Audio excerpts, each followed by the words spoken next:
আলু মটৰৰ দম ৰুটিৰ সৈতে খাই বৰ মজা লাগে। হেল্ল', আলু মটৰৰ দম বনাম। আলুখিনি সিজাই লৈছোঁ আৰু মটৰ কেইটামান লৈ লৈছোঁ। তাৰপিছত আদা নহৰু জলকীয়া আৰু পিঁয়াজ লৈ লৈছোঁ। আদা পিঁয়াজ নহৰুখিনি সৰু সৰুকৈ কাটি ল'ম।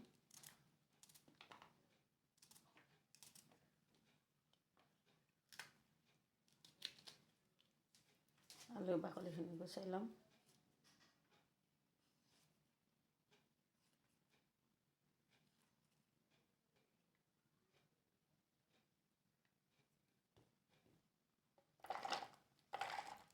পিচি ল'ম এইখিনি।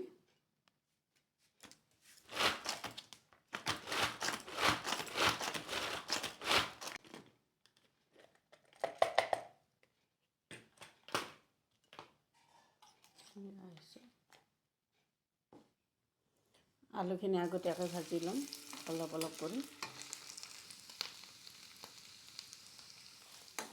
আলু কাৰাকৈ নাভাজো, এনেকৈ ৰাখি থৈ দিম। জিৰা এচামুচ দিলোঁ। পিচি লোৱা আদা নহৰু পেষ্টখিনি দি দিলোঁ। নিমখ, এয়া হালধি,